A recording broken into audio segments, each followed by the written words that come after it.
राहुल एक जिज्ञासु और साहसी लड़का था। उसे रहस्यमयी और पुरानी चीजों में काफी दिलचस्पी थी। एक दिन वह अपने दोस्त विनय के साथ पुरानी किताबों की एक दुकान में गया। वहां उसकी नजर एक बेहद पुरानी धूल से भरी किताब पर पड़ी। किताब पर बड़े बड़े अक्षरों में लिखा था, मत खोलना। राहुल को यह देखकर थोड़ी हैरानी हुई, लेकिन उसकी जिज्ञासा और भी बढ़ गई। उसने किताब को उठाया और दुकान के मालिक से पूछा, इस किताब के बारे में कुछ बताइए। दुकान का मालिक गंभीर आवाज में बोला, ये किताब बेहद खतरनाक है, इसे कभी मत खोलना वरना तुम मुसीबत में फंस जाओगे।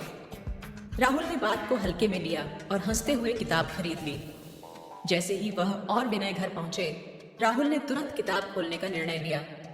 विनय ने उसे रोकने की कोशिश की। राहुल, ये ठीक नहीं लग रहा, हमें इसे नहीं खोलना चाहिए।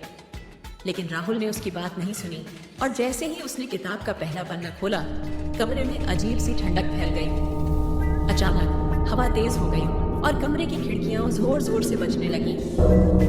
राहुल और विनय डर के मारे ठिठक गए।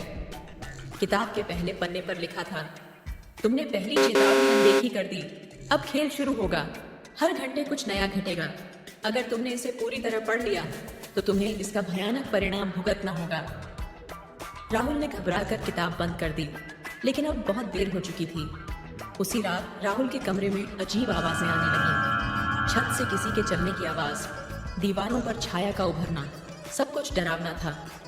राहुल को समझ नहीं आ रहा था कि अब क्या करना चाहिए। अगले दिन उसने किताब वापस दुकान में लौटाने का फैसला किया, लेकिन जब वह दुकान पहुंचा तो दुकान ही गायब थी। वहां अब सिर्फ खाली जमीन थी, मानो दुकान कभी थी ही नहीं। राहुल का दिल जोर से धड़कने लगा। विनय ने उसे कहा, हमें किसी से मदद लेनी चाहिए, ये मामला गंभीर है।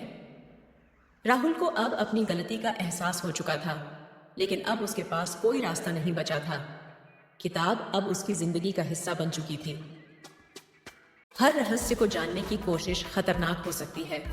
कुछ चीजें अनजानी ही बेहतर होती हैं।